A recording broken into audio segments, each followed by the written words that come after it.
Sup, y'all? Bring you guys another video. This is me, guys. My post-fight thoughts of the fight between Brandon Lee and Samuel Teah.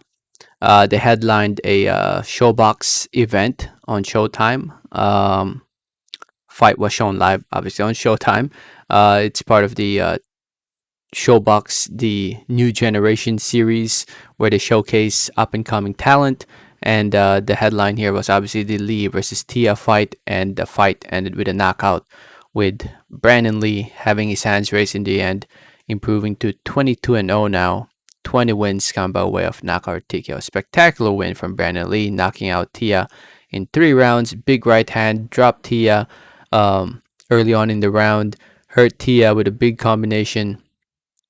Teah fought back, but in the end, Brandon Lee was able to close the distance and land a big right hand. And at the same time, getting hit also. Teah was able to counter Lee, but the the punch that Teah threw wasn't strong enough to hurt Lee, and the my goodness, he just put Teah to sleep.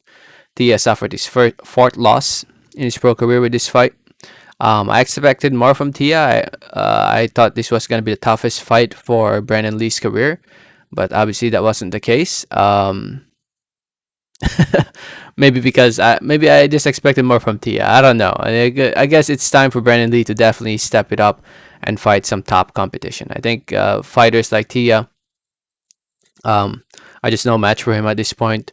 Brandon Lee needs to move on to bigger and better fights against bigger and better fighters. Well, not necessarily bigger fighters, but better fighters, higher ranked fighters, so that he can crack the top 15. I mean, I know he's definitely in the top 15 for the IBO, considering that he holds one of the IBO Intercontinental titles, but nobody really recognizes the IBO. If you look at the rankings, at 140 pounds, he's not even ranked top 15 for the WBC, WBA, IBF, and WBO, at least for the time being. So hopefully he for his next fight, he fights one of these guys in the bottom top 15, so that he can finally break through the top 15 and hopefully fight for one of these titles, because these are the recognized titles, not the IBO title. And he definitely has what it takes, man. He can definitely compete. I'm very convinced now after this fight. I'm very convinced that Brandon Lee will be a threat to the 140-pound division. And right now, 140 pounds is controlled by two fighters, Jose Ramirez and Josh Taylor, who will be fighting in May to become undisputed, so that there will only be one champion at 140 pounds. So it's not an easy division to become a champion in, which is a good thing for boxing fans, because there will only be one champion at this division. But it's gonna be tough for Brandon Lee to become a champion. So I would say fight maybe somebody like who's an easy fight. Man, these are tough fights. This top 15, or everybody in this top 15 are tough fights. Now, when I said that Teah was going to be a tough fight, now this, I'm for sure, whoever he fights in the top 15, they won't be easy. They won't be easy. I mean, Brandon Lee's young, 21 years old, but he's strong and fast, man.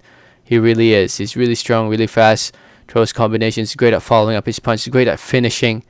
He looks spectacular in this fight against Teah. But these guys, it will be interesting to see how he'll do against guys like Cletus Seldon, who's a tough coming forward fighter. Same goes for Arnold Barboza Jr., Petros Ananyan. These are tough fights. O'Hara Davis, it'll be. I think Cameron Duncan is his manager, I believe, and hopefully he can, try to negotiate to get these fights, and hopefully try to negotiate to get him into a big promoter, or start working with a big promoter and network like Top Rank, PBC, or Matchroom Eddie Hearn on the Zone. I feel like he deserves to be in those big platforms. I mean, don't get me wrong, Showtime's great too, but I mean, he fought in a Showbox, the New Generation series, not on a Showtime championship card. So he needs to be in those big cards, big events, if he wants to put his name out there. And him being an Asian American, there's a lot of Asian American fight fans out there that would be following him. Why not, right? Why not? So anyway, the rest of the card was pretty good. I honestly wasn't really paying attention to it that much. I was at work.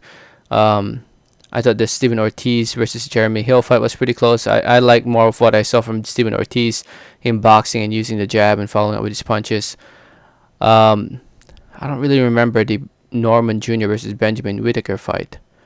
I don't really remember that. The Padilla versus Thomas Velasquez fight. Um, huh. Yeah, I don't remember that fight either. I think I remember watching a little bit of it, but I don't remember how it played out.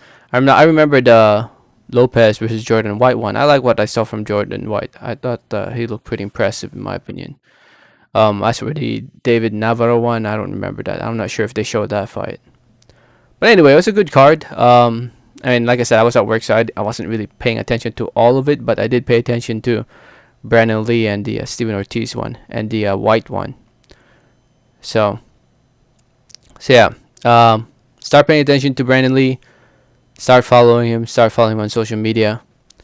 If you saw the fight, let me know what did you think about it in the comment section below. Thanks for listening. Thanks for watching. And like always, have a great day. All right, thanks.